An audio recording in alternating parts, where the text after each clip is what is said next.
Welcome to Sip, Sell, Repeat, the real estate podcast for women who know success is best served with a great cup of coffee or a well-earned glass of wine. I'm Dr. Cynthia Tant, your go-to real estate expert, here to help you navigate the market with strategy, style, and a little bit of fun. Whether you're flipping your first property, scaling your portfolio, or just dreaming about your next big move, this is the place for you. So grab your drink of choice, settle in, and let's sip, sell, and repeat our way to success. Let's get started. Well, hello, everyone. I'm Dr. Cynthia Tant over here in Pensacola, Florida, with Sip, Sell, Repeat in real estate. And I have the honor of bringing on today Monie. I believe I said that correctly. Yeah, Is that correct? right. That's Wilder? Wilder from Phoenix, Arizona. So we're in different parts of the country here in different weather patterns and everything we were just talking about earlier. And what I understand that you are based in Phoenix and you're a real estate broker. Is that correct? Broker, team leader, entrepreneur, sales coach. Oh my goodness. That's a lot to do. A lot of leadership in there. And that as a regional vice president, associate broker with the Wilder real estate team, I guess it is. Is it the Jason Mitchell Group? It is. Yeah. JMG Okay. Real Estate is where I hang my license. Yeah. A hang your license. Okay. Mhm. And that you are a Phoenix native. And you tell us a little bit about your family. You got a couple of kids, I understand. And how's that real estate going over in Phoenix right now? Oh, yes. Let's start with, I have a couple kids, and to be honest with you, it is very possible that one of them may burst in this room I'm in. So if that happens, I apologize in advance. I have a daughter That's okay. who seems like she has some type of like tracking device on me. So no matter where I go in my house and try to distract her with something, she somehow finds me. So if that happens, That's I apologize in advance, guys. quite all right. Quite all right. But yes, so I sell real estate in Phoenix, and I have been at this for about 8 years. And, business is going kind of strangely well for as slow as the market has been. Still selling a lot of houses. My team is doing well. It's definitely harder out there than it has ever been. And we're feeling that over the past. I feel like, I don't know how you've been feeling, but I've been feeling like I for know. the past 2.5, 3-ish years, it just feels like, man, this is getting more and more like I'm walking through, quicksand, or my feet are kind of like I'm in a big thing of wet cement trying to just keep me moving forward. So that's a thing. But I don't know. I'm, approaching the end of the year, and I'm not too upset with where Not too bad. That's what I've been having sessions and talking and podcasts and talking with other ladies across the country. It's about the same. I'm, whether it's in New York or Phoenix or here in Pensacola or in California, it's like, I kind of use the word with my agents. I said, it's kind of squishy. I don't know what's happening. You don't expect, like, towards the end of the year right now, we don't expect we're doing really well, which is very unusual. And then during the normal, when we think we should be doing better, it's like, where did everybody go to? Yep. The economy is kind of weird, interest rates, that sort of thing. It's affecting everybody around the country. I know, because they say real estate's local, but it's pretty much affecting us all over the place from what I can tell from different people. Now, I understand that you do some sales coaching. So I really would like to kind of pick your brain to help people that, or ladies out there, that you have a coaching for closers course. Is that something that you'd like to share with us so that we can figure out what's going on? What is that? What exactly is that? Oh my gosh. Yeah. So I do. And thanks for asking about it. It's really cool. I'm super proud of it. Yes. So I started a coaching business that is still very much like in its infancy, and I'm still developing it. But it came about when really just working with my own local team, Phoenix agents, and realizing like agents are, we're licensed to transact and we know how to transact, but realizing very few agents really understand how to best position themselves as salespeople. And I think more importantly, or maybe just something that really stood out to me and made me want to do this, was like, agents sometimes feel weird about realizing that they are salespeople. Like they might feel grimy about it. They might feel used car salesman-y about it. And so I feel the opposite. I am a salesperson and I love to be a salesperson. I love to sell. I love the art of sales, and I'm a woman, and I don't find many women like me who are like identify as a salesperson. So what I wanted to do was create something that really helped people find their own voice as salespeople, that felt authentic, that didn't feel yucky, and that felt like powerful. And most importantly, helped them create better results for themselves. So I mentioned like my team is doing well. And part of the biggest thing I'm proud of is, I've been doing sales coaching with them for about 3-4 years, most of them. And I'm seeing them being able to overcome a lot of the common objections that they're encountering in this market because of their sales acumen. And that's what they got with being on my team, and us working together and us working through these real life scenarios over the years. Now they're able to apply those skills and actually overcome stuff that other agents aren't. So that makes me super proud as like a little mama bear. But yeah, that's what it's about. So coaching for closers, if anyone's floating around out there feeling like, you know what, I'm a great realtor in terms of I know my paperwork, I know my real estate laws, I know my process, got it. But do you know how to influence a buyer or seller in the direction that you need them to go in order to reach their real estate goals? That's what coaching for closers might be able to do for you. So that's what it is in a nutshell. So do you have like coursework? Do you have online? Do you kind of do all that? So how can someone, let's start right off at the beginning. How can someone like get in touch with you if they are interested? Where would they contact you best they at? they would go to coachingforclosers.com, or they Great. can email me at Monie@moniewilder.com, and I can give them information. But yes, so we have courses. I'm like a nerd at heart. I'm an academic. I've got a master's degree. I'm an academic. I come from that background.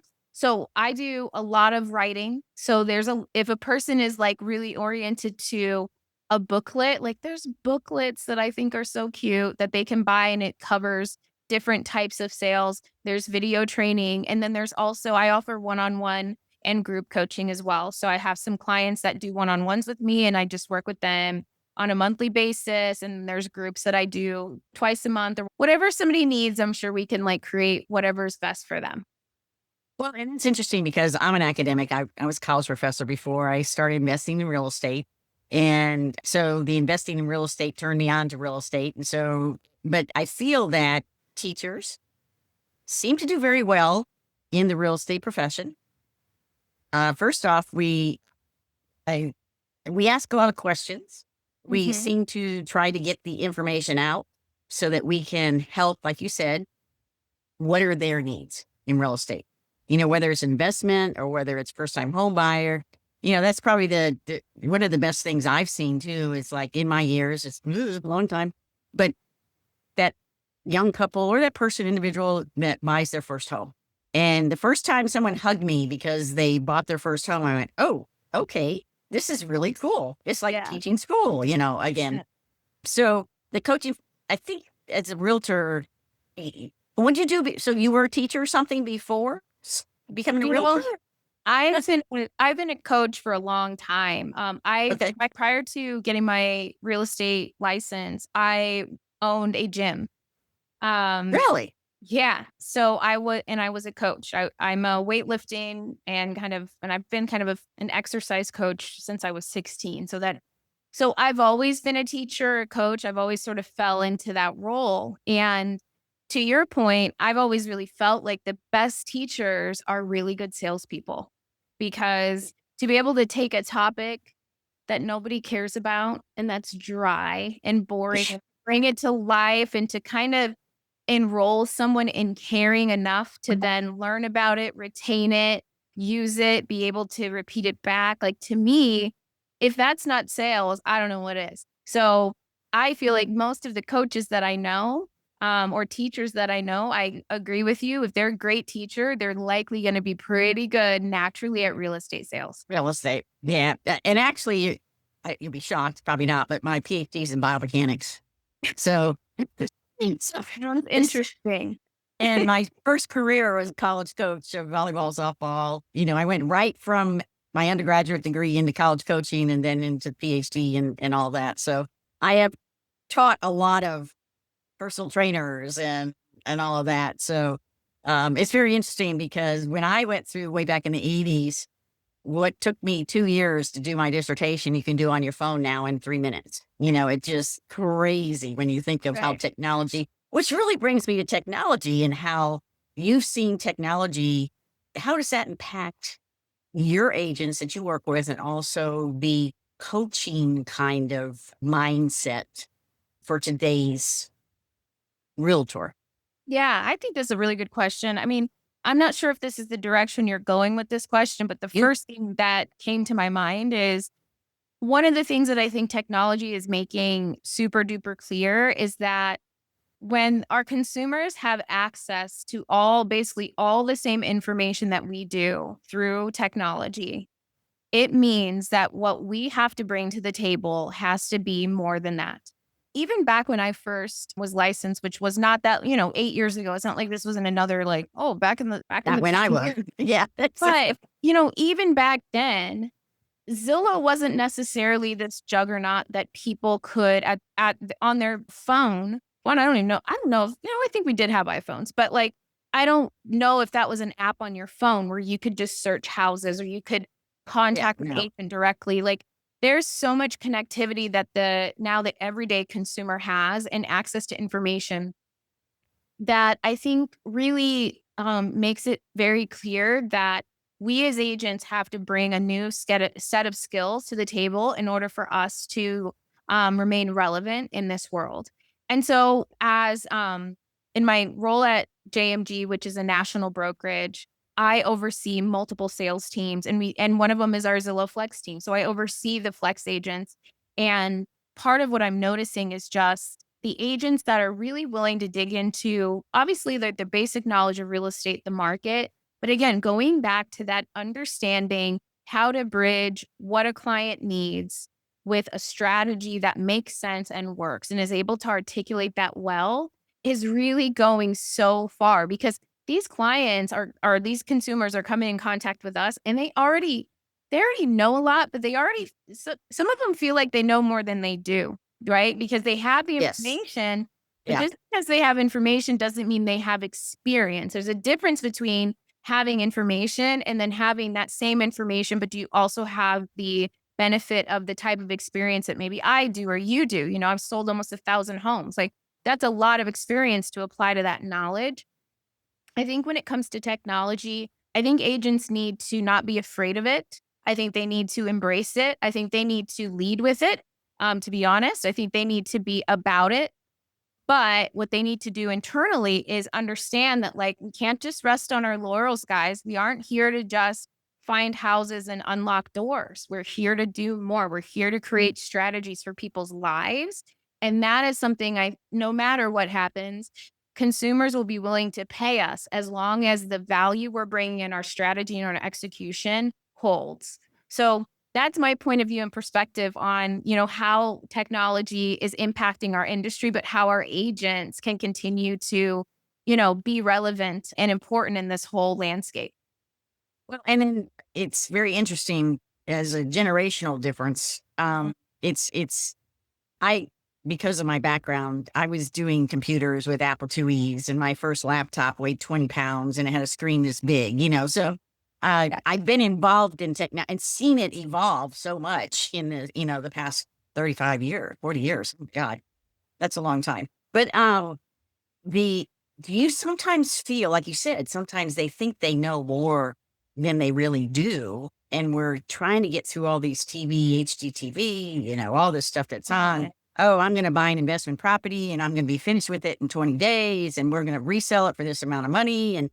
And so as far as working with, do you work with investors also, or are you primarily with your residential home buyer or something like that? Well, what's interesting about that question is I am working with more and more investors than I ever have. And a lot of these investors started out as my first time home Home buyers buyers? Hmm. 7 years ago. And I'll be honest, that was somewhat by design. I recognized pretty quickly when I got serious about real estate and knowing it's what I wanted to do and I wanted to build something. I realized that I needed to build a pipeline that continued to deliver for me. So part of what I started to do pretty quickly was to share stories of how real estate had changed my life, had set me up for a level of wealth I had never, I grew up a very normal kind of middle income family where, any type of extra money was like pizza night money. It wasn't like buy an extra house money. And like by having those conversations early on and showing people what I was able to create with real estate, it really now brought forth now this group in my own book that is positioning themselves for real estate investment, which is phenomenal.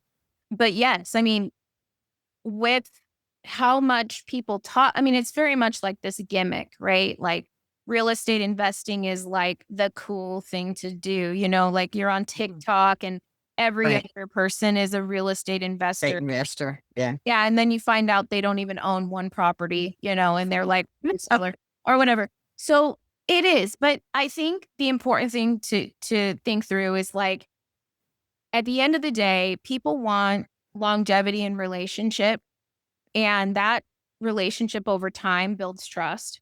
Absolutely. And people who trust you will listen to you. And so as long as you are nurturing that long-term relationship and always coming forward with the, hey, I know this isn't what you want to hear, but this is what you need to hear about this really dumb plan that you're thinking of because you saw a TikTok. I am not going to let you, or listen, I have a obligation for obedience. Okay. But like, let me tell you loud and clear, that is a mistake. Do not buy that property. You're getting ripped off. This will not go well. Whatever you need to say, that builds trust, right? Like that's important because these people, they could do something. And with your help, they can, they can change their lives. And if you're the one that helped do that, imagine what opportunities are there for you as a trusted coach who helped them create a level of wealth that they could never imagine. I agree with you. I have mentioned I started in 1994 investing in real estate here in Pensacola, and I was very fortunate to have a woman realtor who was my mentor, but she was an investor. So she was able to mentor me, show me things. My brother and I, he was in DC at the time and I was a professor. So we had money at the time. And I tell people and they just laugh at me that, I bought 2 duplexes and a triplex for a total of $62,000. I know. And I still own them, and they're near the water, all that kind of stuff. Oh my God. I know. And people look at me, they go, what? I said, I'm sure you make a lot of friends with that story. People. Yeah. And so, but we're in Pensacola, which is, we kind of knocked off St. Augustine as the oldest city of settlement. So like my office is a big historical home. It's not this in the background because it's a fake background, but, which is 200 years old, so, but it's the looking at how I've talked to people about investing in this building that I have is one is my business, but 3 others are Airbnbs, so doing that and giving that information, whether most of them take my advice. There's some that don't, which is fine. You're not going to get everything, but because of your background and basically being very, what's the word? I won't say that, from a physical fitness or from an exercise standpoint, I know that there's probably some type of discipline that you would do in the weight room or Pilates or whatever it is that you choose. What type of discipline or what would you suggest or like to share with newer people like yourself that you've done to be successful at this point in your career, to be where you're at in a leadership role also? What are some of the things you do? I got really serious about myself probably about 6 years ago. I've always been driven. When I was young, I was a long distance runner. I was like 13 years old running 20 miles by myself. I didn't go that route. So it's just, I've always had a discipline to me, but I didn't really view myself as someone to be taken seriously until about 6 years ago. And it was as a result of a really extreme depression and my gym falling apart. So I Mm. owned No, a that and that business was a great business until it wasn't. And the reason that it wasn't was because I was a bad leader and I was looking for everybody else to be responsible for this business that was mine. And I didn't realize or couldn't really see, I didn't have like the self-awareness yet to be like, the reason that all of this is broken is because you're not stepping up as the person you need to be to own it and fix it. So that mixed with going through IVF to have my Mm. son, having my first child, having a lot of like huge financial problems that were like, on the brink of foreclosure, bankruptcy, everything all at once happening. I was kind of like, hey, I would be okay if I didn't wake up tomorrow, because this is really like my life. I really hate it and I hate myself. So, but I just had this baby. So I've got to wake had to up. be there for him. Yeah. So I then was like, then the other option is to change myself and get my shit together. So I, with the money I didn't have, hired a coach Yep. and started the process of really like getting kind of almost running my life or getting myself kind of in order the way you would a business. So it started with a really important morning routine that I still do. And I'll share it just in case it's helpful to anybody. But I do a morning gratitude practice. I usually do a meditation. I really focus on the question of who do I want to be today? And that question ties to the life that I want to create. So I like to spend a lot of time picturing my future self and my future life and what does that look like? And then tying it back to what do I need to do today that fosters that future that I want to create. So it's just a kind of an intentional practice that has really helped focus me over the years to create a lot bigger results really than I ever imagined. But it's interesting because I'll go back and I do most things in writing, like with a Journal. physical pen and with I paper. Yeah, with paper and pen. Yeah. Yeah, to me, I just can't get the same vibe if I'm trying, even using like I have one of those remarkables Oh and yeah. Okay. just can't, like, it's just not the same. But if I go back and I look at my past gratitude journals and what I wanted to create for my life, everything has come true. Everything, and often a lot bigger and better than even what I was writing at the time. And so that discipline, once I got myself together where I wasn't walking around depressed and like just not in a good state, then, and I'm still in this process very much of like, okay, you own your real estate business. How do you want that to be? Because you can make it anything you want it to be. It doesn't have to look like the guy on social media's business. It can be yours. So what do you want it to be? And then what do you need to do today to help make sure it's like that? Right. So it's really just a daily focus on realizing that I am actively creating my life and my outcomes right now. So do not be asleep to it. Do not just let things happen.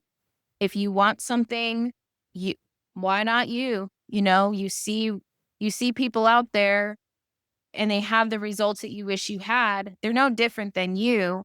All they did was they woke up and they did the things that they needed to do and they showed up as the person they need to be in order to have the things that they have now. So that's it. I mean, there's, a lot of my coaching talks about this, but like in short, that is the most important discipline that I think really changed my life in pretty much every single facet starting about 6 years ago.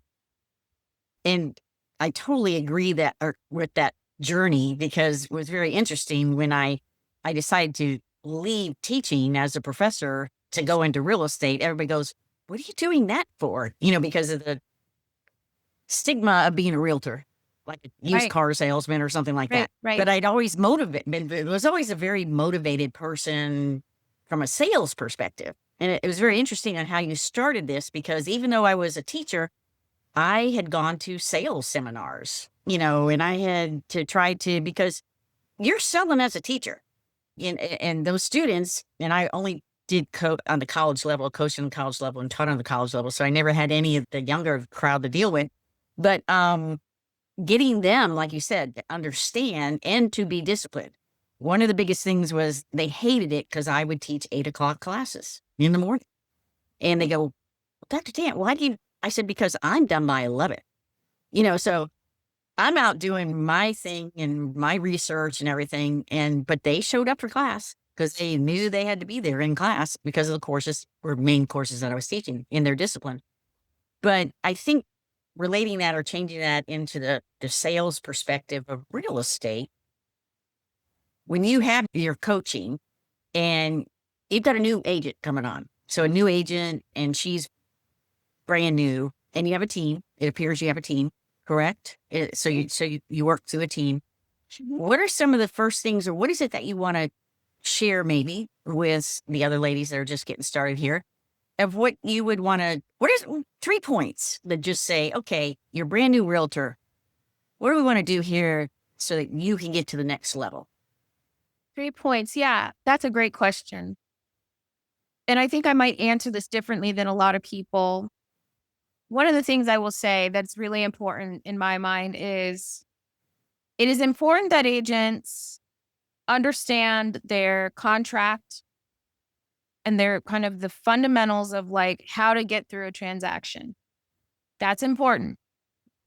It's important, but it is not as important as I think most agents make it, that causes them to not act with more aggression as it comes to getting out and doing business.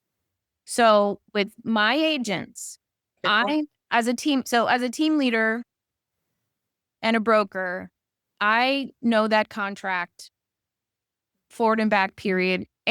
But part of why I know it is because of how many times I've transacted. I know it because I've been through it. I know it from experience. I know it from, hey, that's a mistake that happened.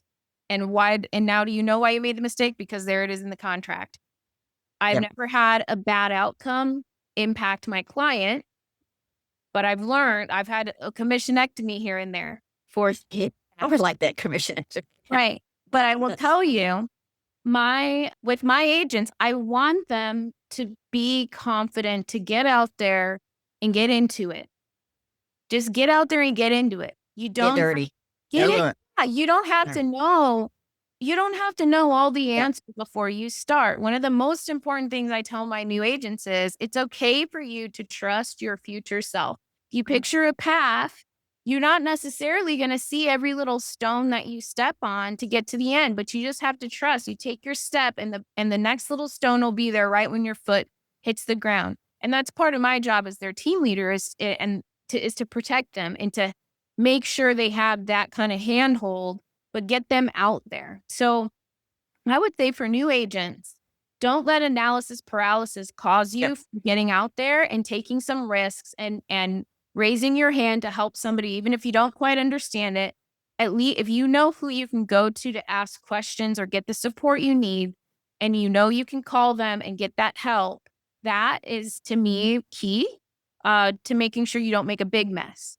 So that's the first thing. The next thing I would say is don't think that your business has to look like anybody else's. Realize it is yours.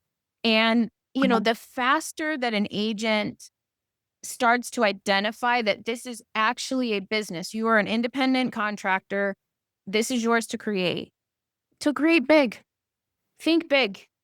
If you want to be able to sell enough houses where every year you can take your family on a 1 month long cruise to, some tropical destination, great. Make that a thing. Now let's reverse engineer what you have to do to make that a reality. You can create it really with real estate. To me, it's one of the most, it's one of the most remarkable careers and businesses you can grow in terms of wealth and freedom. So if you're not really pushing yourself to think about what this could be, then I think you're missing a big opportunity. And then the last thing I would say is don't feed into don't feed into negativity and potentially lies that are being told to you by other agents. The By media or and the yeah. media. You know, is it a slower market transactional wise than we've had in decades in the United States? Yes. It isn't so for everybody though. It isn't, so somebody's transacting. It just ain't you. So instead of sitting back and saying, well, it's just slow, it just is what it is. It's like, no, some of us are still selling a lot of houses, and it's partially a decision not to listen to the BS that is causing people to sit on their hands and say, oh, I guess I'm a victim to my environment. Like, there's nothing I can do to impact the things that are happening around me. That is a lie. Of course you can. You just have to you have to either work harder or do something different. Whatever you're doing now doesn't work, but that doesn't mean something doesn't work. So these are like, if I had a new agent, I would say, do not let yourself be influenced by the stories that the media is telling, like you said, or other agents that are honestly have a low performer mindset, which is causing them to speak life into a low performer outcome. Oh, I totally agree with that. And like you also mentioned of having the courses, having a mentor, I can't express how much to newer agents or even agents that have been around a while. If you want to get into real estate, get with somebody who's successful in real estate. Work out some kind of a commission split or whatever you need to do, or work for free if you need to, because then you're going to learn what it is in the trenches. You're right about that. It's just, yeah. So I know so many people, they just keep taking classes and classes. And I go, you got to get out there, come with me. I'm taking you here. I'm going to go here. We're going to go do this. You're just going to sit and watch, and then you're going to absorb, and then you're going to do it. And then we go that way. Mm-hmm. I wanted to ask you, I'm a big on stories. It seems like you are too. Because this long time ago, someone told me facts tell, but stories sell. So I like to tell stories that happened to me during this whole process in real estate. Do you have a crazy story of like the shortest time it ever took you to list a house and get it sold? Do you have something like that? Or even the one that's the horror story of someone that you were working with that said, I will never do this again. Yeah. Oh, I mean, I got a lot. Yeah. We'll say something that I think is, I have a good one in terms of where serendipity happened, and it was like, this is crazy. So I felt like I sort of reached a new level in my business when I listed a house of a client, and this was maybe a second or third house that I had worked with them, transaction I'd worked with them on. I list their house. It is maybe on the market for 2 days. Have a lot of showings, good activity. Things are going well. I'm not worried about it. And all of a sudden I get a text message from a woman who had gone to my gym. And she's like, we're ready to buy our first house. I have always wanted to make this call to you to tell you I'm ready to get started. I get her pre-qual. I'm like, great, let me get you with my give guy, Daryl. Let's get you pre-qualified and we'll get out there. So I get her pre-qualified same day. And on that initial call, I was just like, just give me an idea what you're looking for, just so I have an idea. She tells me she's looking exactly for my listing, right down to the zip code and right down to everything about it and the price. Yeah. So I was like, and as a salesperson, this is shaky. This can be shaky because it's like, this is a first time home buyer. She's never looked, her and her fiance had never even looked at one house, never done anything. And I was like, you're not going to believe me, but I feel like I have this house right now. And I don't want you to feel pressured to buy it. It is my listing. This would be like dual agency. Like, I'm explaining to her all the reasons why it's not going to work. Right. She walks into it, buys it. Yeah. Yep, we'll take it. And that's where I think I looked at my husband and I'm like, yeah, I'm the shit. We've arrived. We've arrived, baby. Now, has that happened to me since? No, but I still hang on to it as like, okay, it could be this. It could have this happen to me again, and it would be awesome. It's so funny because right now I'm dealing with a group of individuals, high net worth individuals who are looking at $1 million, $1.5 million houses here on the beach. Started with a beach house, but then I met this other person who wants to buy another house downtown. They don't like their house on the water, so they want to sell that. Well, then the one that's in the beach house may want to buy the house of the person who has the house on the water and the one downtown. I'm going, this is so weird that, and then they have to this group has to sell their house. They don't have to, but they would sell their house because they can still pay cash for this one.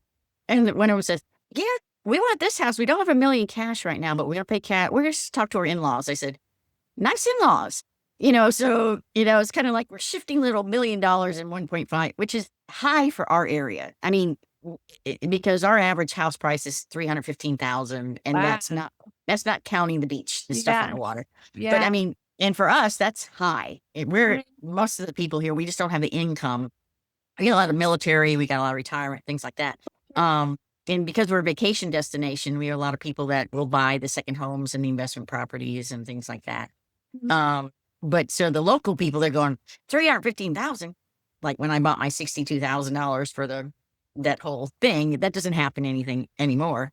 But it's interesting on how we move people around by what we know the inventory is, or by just walking down the street. This other couple, I was walking down the street to show this house to somebody else, and they wanted it. I went, okay, this is really strange. So the people I was there to show didn't want it, but the people who walked down the street, and now we're in this little triangle of houses. So, I mean, I know the stories and everything that we go through. Is there anything that you would want to relate to or tell anybody about? Because I always have, not a difficult time, but I try to let people know that they don't have to do business with everybody. You in the very beginning, oh my God, if I don't find this house, and I'm running all over the place for this person, and he should have cut him loose a long time ago. It's easier to do that when you're in the business longer. But do you have anything when you're your coaching process and your leadership roles that you have a go-to or something that, man, this is not a good fit. I'm drawing a line at this. I am cutting loose and I'm going, and giving it to somebody else in your team or something like that, because there's not going to happen. Yeah, I'm definitely, if you'd asked me this question even, I feel like 2 years ago, I would have been like, no, I make it work. I find a way of time. It's the, I'm so competitive and stubborn that my nature is don't give up. But I have shifted that, where I think I am learning more and more how important your state of being and your state of mind is, and your overall total health, and even your ability to attract what you want. Right. So I don't know how much I coach on this, as much as just even my own personal conversation is like, if I'm really like I see my phone ring and their name pops up and I'm immediately feeling like dread. Yeah. Or if I'm like hanging up the phone and wanting to bash my head on a table, it's probably somebody that I need to pass to a team member. Right. And to be honest, like, I'm sure it's coming across in this Zoom, I have a strong personality. A lot of times people just get on my nerves because they don't move at a pace I want them to move. Or they're like, if they're extremely analytical client, like I can't do it. Oh, Level of detail, you're asking me like the price per square foot on the blah, blah, blah. Like, I don't know, dude. And I don't care to know. Like, are you going to buy it or not? So that is a point of view of mine. And so now I know, okay, well, you know what? There's a lady on my team. She's all about those details. And that's a better option for that client, because they're going to have a better experience too than dealing with me being irritated at them asking what they need to ask in order to feel comfortable buying a house, buying a property. Right. So a lot of times I think it's about, like, obviously, how do you feel, and how is that impacting your overall kind of health bar, if we think about it that way. But also, if you're not having a good experience, they probably aren't either. And isn't this kind of about them at the end of the day? If that's happening, there's nothing wrong too with bringing it up. Like, hey, do you feel like we're not a good fit? Yep. I've done it. I have done. It's just like agents too.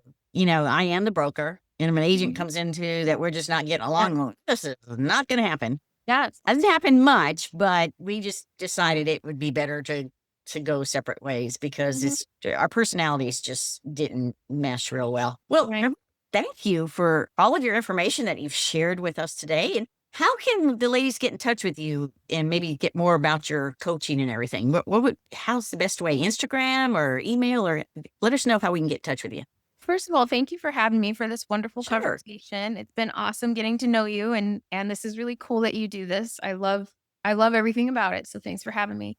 But thank you so much. That's a wrap on this episode of Sip, Sell, Repeat. If you loved what you heard, don't forget to subscribe, leave a review, and share it with another powerhouse woman in real estate. Got a topic you want me to cover? Send me a message. I'd love to hear from you. Until next time, keep sipping, keep selling, and keep repeating that cycle of success. Cheers to you and your next big deal.